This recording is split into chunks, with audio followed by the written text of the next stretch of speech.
মুখ্যমন্ত্ৰী ডক্টৰ হিমন্ত বিশ্ব শৰ্মাক পুনৰ প্ৰত্যাহ্বান সাংসদ গৌৰৱ গগৈৰ মুখ্যমন্ত্ৰীয়ে মিছা কথা কৈ আছে 10 তাৰিখে ঝুমলা ওলাব মুখ্যমন্ত্ৰীৰ সকলো নাটক ফ্লপ শ্বট পৰিণত হ'ব হিমন্ত বিশ্ব শৰ্মাই ধাৰাবাহিক মিছা পাতিছে মুখ্যমন্ত্ৰীৰ অভিযোগ 15 লাখ টকীয়া ঝুমলা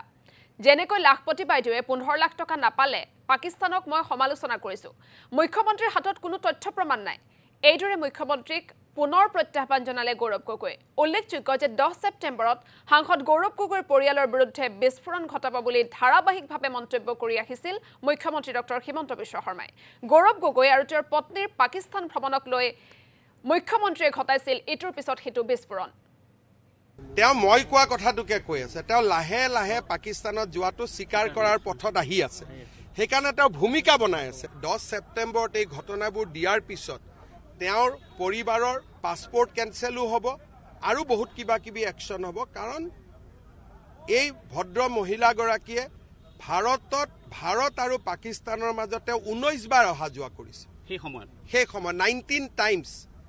আৰু মেক্সিমাম খোজকাঢ়ি আৰু নহ'লে নেপালেদি ইমান যে দেন তেওঁ পকাই ৰাখিলে মিছা কথা কৈয়ে থাকিলে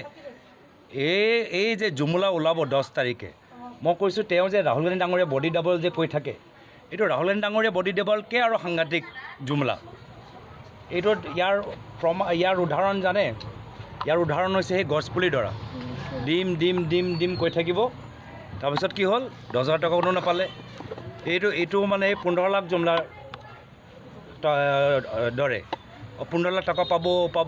পাব এই বাইদেউ পাবই আৰু পিছত একোৱে নোলালে ফুচ 10 তাৰিখে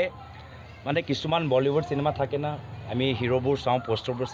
চাব লাগে খুব ভাল হ'ব যে আমি সব টিকেট লওঁ ফাৰ্ষ্ট ডে ফাৰ্ষ্ট শ্ব' চাওঁ পিছত গৈ ক'লে মোৰ গোটেই মানে পইচাটো গ'ল